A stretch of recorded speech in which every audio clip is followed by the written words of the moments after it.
Thank you, Tariq, and good morning, everybody. I would like to sort of structure my remarks in three parts. First, I'm looking at the review conference.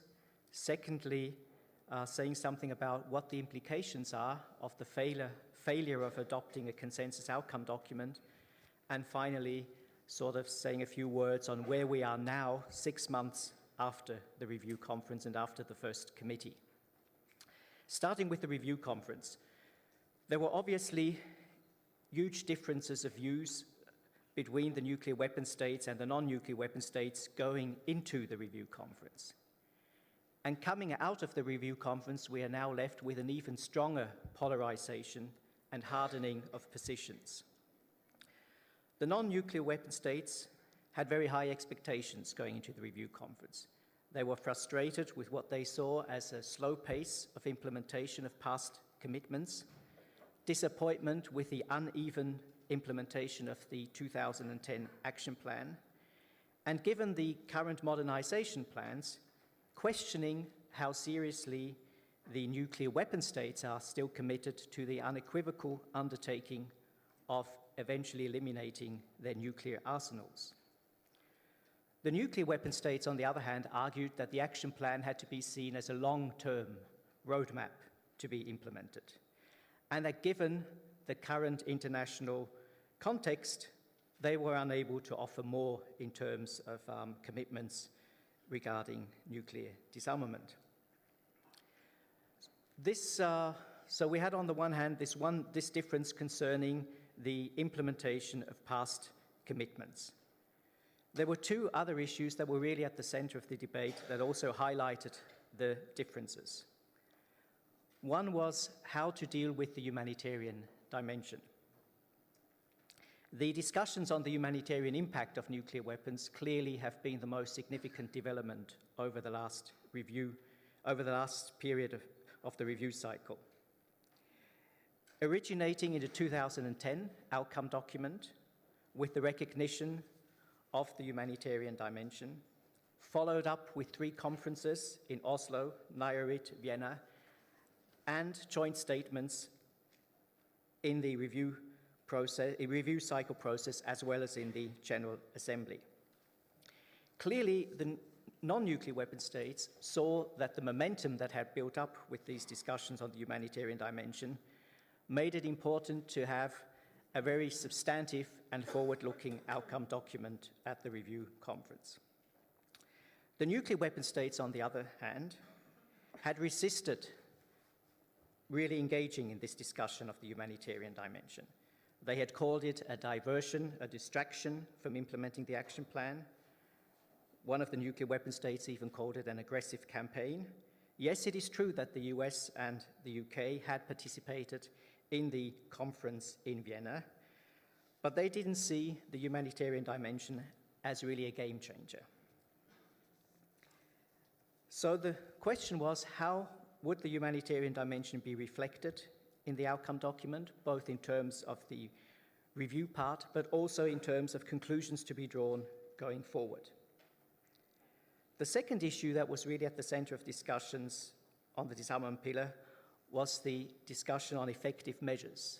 Now, this discussion had been initiated by the New Agenda Coalition with a working paper at the 2014 PrepCom. And there, 3 points were of particular controversy. The question of whether there was a legal gap or not. Secondly, what effective measures meant. Were effective measures meant to be legal provisions to advance the implementation of Article 6? Or were effective measures to be understood as being something broader, not only legal provisions, but also practical building blocks? And thirdly, what would be the right mechanism to advance the debate on effective measures? So we had the polarization of views. We had, on the other hand, an absence of a strong group of countries being able to play a bridge-building role. Yes, there were some individual countries that attempted to play this bridge-building role, but there was no strong group of countries doing this, unlike in 2000 when the New Agenda Coalition played a bridge-building role. NPT saw themselves as a bridge builder and were desirous to play that role, but unable to do so at the review conference because of the tensions within the group. This meant that there was little chance of finding meaningful common ground. And the draft final document that was finally put on the table by the President was not the result of a negotiated compromise, but the President's best guess or best effort to put on the table what she felt was generally acceptable. How did the discussions actually take place? Well, as most of you know, there was, of course, Main Committee 1 and Subsidiary Body 1. The Main Committee tasked with looking at doing the backward-looking review, and the Subsidiary Body focusing on forward-looking proposals. There was a lot of overlap in the discussions. Repetition, the same points were made over and over again. So it became quite obvious that it would be impossible to adopt a substantive document in the Main Committee and Subsidiary Body. At the beginning of the last week, the President set up a small group, a disarmament focus group of 19 states, in order to try and see where compromises could be reached. But in this small disarmament focus group, positions were repeated again. So it was not possible to come up with an agreed text in this group, which left the President with no other option than to put her own paper on the table. Now, I'm not going to go into the question of why the outcome document failed. Of course, we know that the United Kingdom, the United States, and Canada blocked the Middle East section. There have been conflicting views on whether there would have been consensus or not consensus on the disarmament part of the document.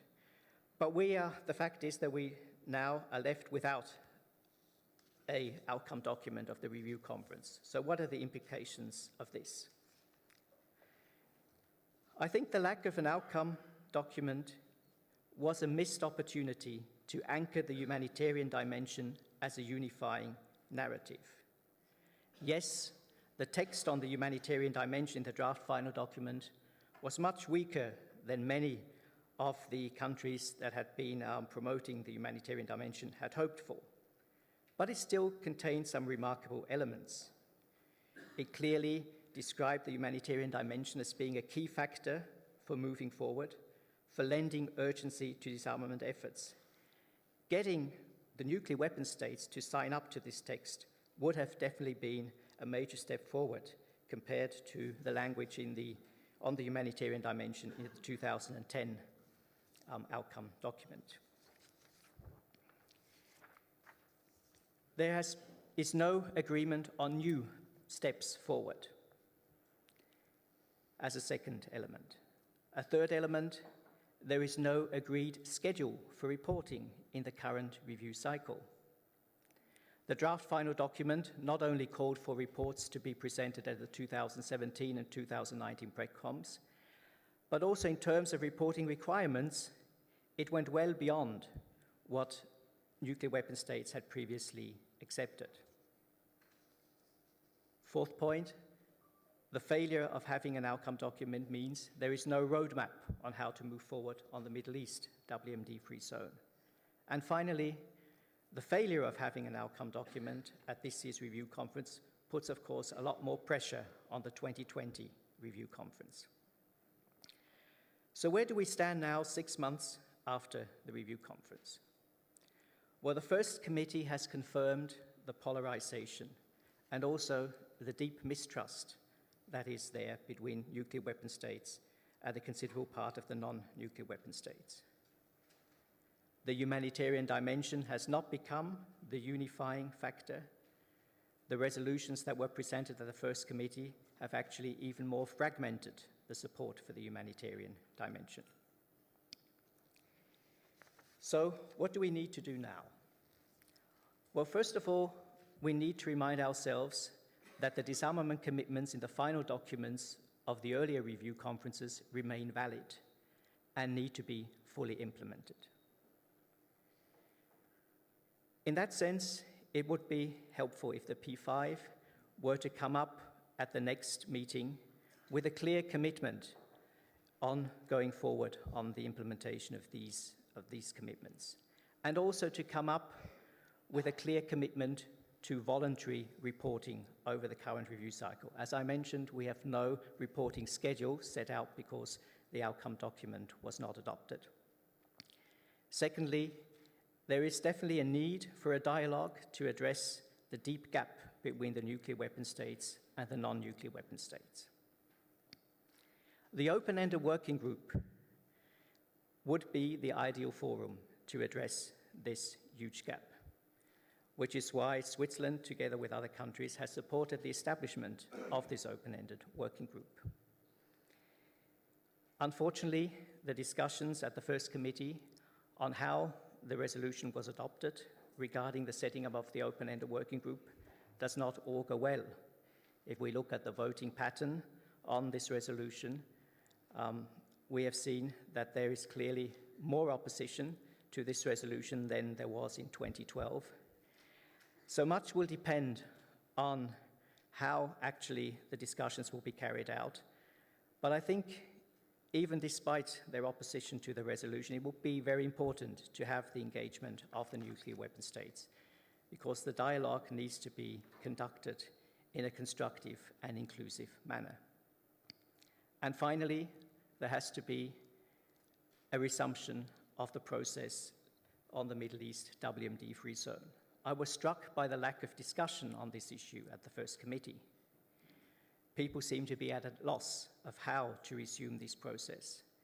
But the 2020 review conference may seem far away, but if there are no serious attempts to restart the dialogue on this issue over the next year or so, it will be very difficult to see how we can move towards a productive conference in 2020. I'll leave it there.